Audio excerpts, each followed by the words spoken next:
வணக்கம். சின்ன குரூப் சேனலுக்கு உங்கள் அனைவரையும் அன்புடன் வரவேற்கின்றேன். இன்றைய ஆன்மீக தகவல் ஸ்ரீ அன்னை ஸ்ரீ பகவான் அரவிந்தர் பற்றிய தகவலை தான் நாம் பார்க்க போகின்றோம். அன்பர்கள் அனைவருடைய பிரார்த்தனையும் ஸ்ரீ அன்னை ஸ்ரீ பகவான் அரவிந்தர் திரு பாதங்களை சமர்ப்பணம் செய்கின்ற நம்பிக்கையான நியாயமான பிரார்த்தனைகள் நிச்சயமாக கைகூடும். நேற்றைய பதிவு மன நிம்மதியை பற்றி பார்த்தோம்.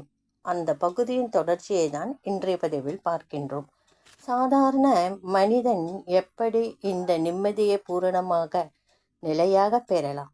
அவன் நிம்மதியிலிருந்து விலகுவது எதனால்? எப்படி திரும்ப வரலாம்? அதை நிலை பெற செய்யலாம். அறிவும் உணர்வும் செயலும் பிரார்த்தனையும் ஸ்ரீ அன்னை நினைவும் அதற்கு எப்படி உதவி செய்யும் என்பதே இக்கட்டுரை. 62 வயதான அமெரிக்க பெண்மணி தன் உறவினர்கள் ஆசிரமத்தில் வந்து கொஞ்ச நாள் தங்கியிருக்கின்றார் என கேள்வியுற்று 1 மாதம் தன் வேலையிலிருந்து லீவு பெற்று தாமும் ஆசிரமம் வர வேண்டும் என்று வந்தாராம். இங்குள்ள அவர் ஆசிரமம் வந்துடுறாரு. வந்துட்டு இங்குள்ள அமைதி அவரை ஆட்கொண்டது. இது போன்ற அமைதியுணர்வை தம் வாழ்நாளில் ஒரு நிமிஷம் கூட கண்டதில்லை என்பதை பலமுறை பலரிடம் சொன்னாராம். தம் 3 வருட சர்வீஸை முன்னதாகவே முடித்து கொண்டு அமெரிக்காவில் உள்ள தம் வீட்டை காலி செய்து நிரந்தரமாக அந்த அமைதியை அனுபவிக்க வேண்டி பாண்டிச்சேரிக்கு வந்துவிட்டார். அவரை விட வயது அதிகமான இந்திய பெண் ஒருவர் மாதம் ஒரு முறை சமாதி தரிசனத்திற்கு வந்து ஒவ்வொரு முறையும் சில நாள் தங்குவார்.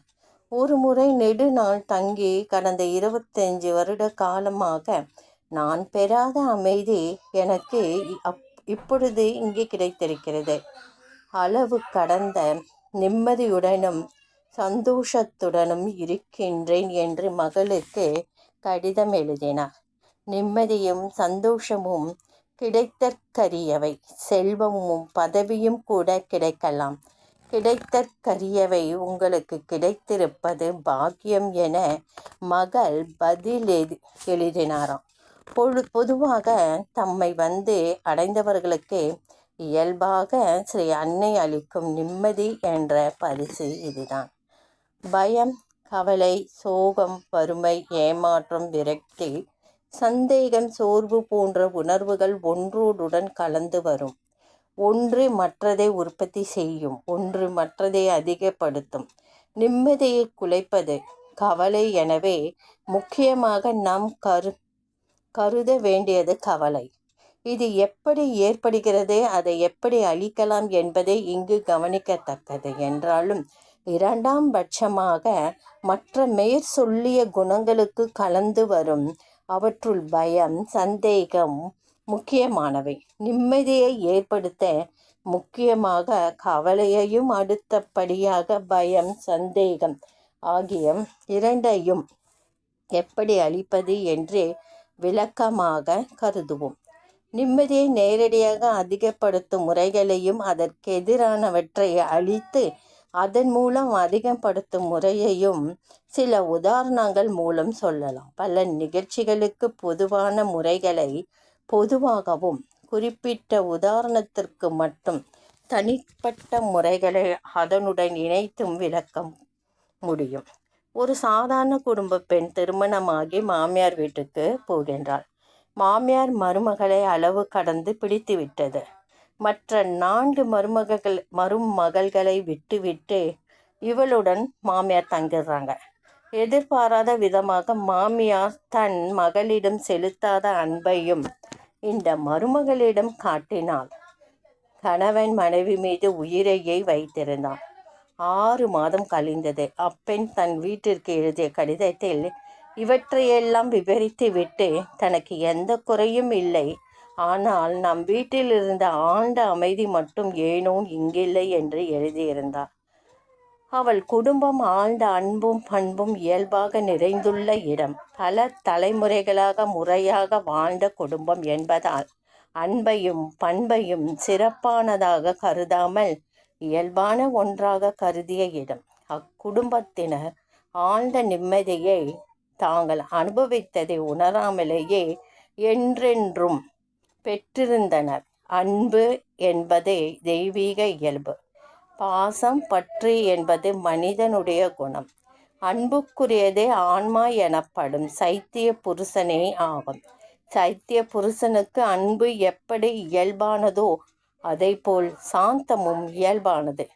அன்பு நிறைந்த குடும்பம் அமைதி தவழும் இடமாகும்.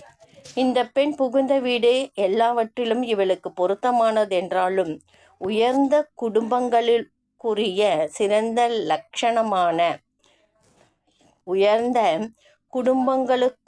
சிறந்த லட்சணமான அன்பை பரம்பரையாக பெற்றதன்று. அவளுடைய அக உணர்வு அதை அவளுக்கு தெளிவாக உணர்ந்து விட்டது.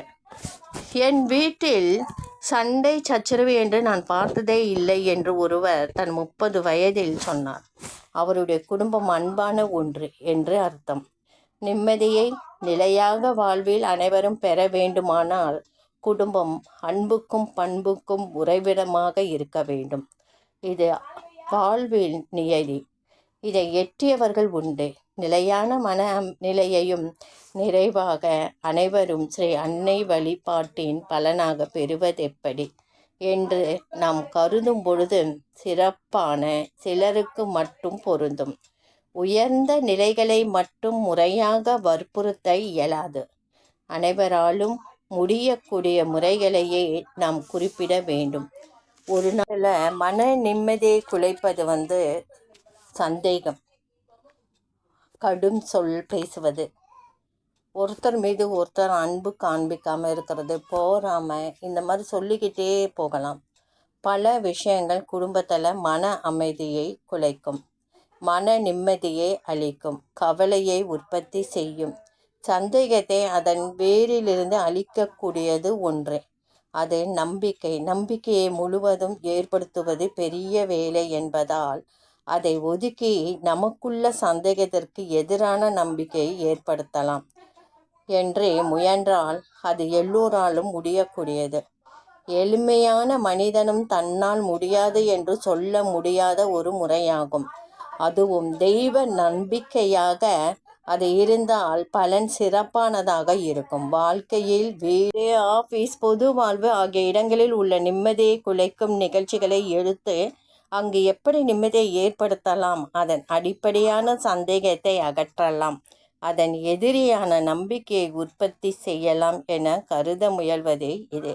இந்த பதிவு பிடிச்சிருந்தால் லைக் பண்ணுங்கள், ஷேர் பண்ணுங்கள், சப்ஸ்கிரைப் பண்ணுங்கள், கமெண்ட் பண்ணுங்கள். நன்றி.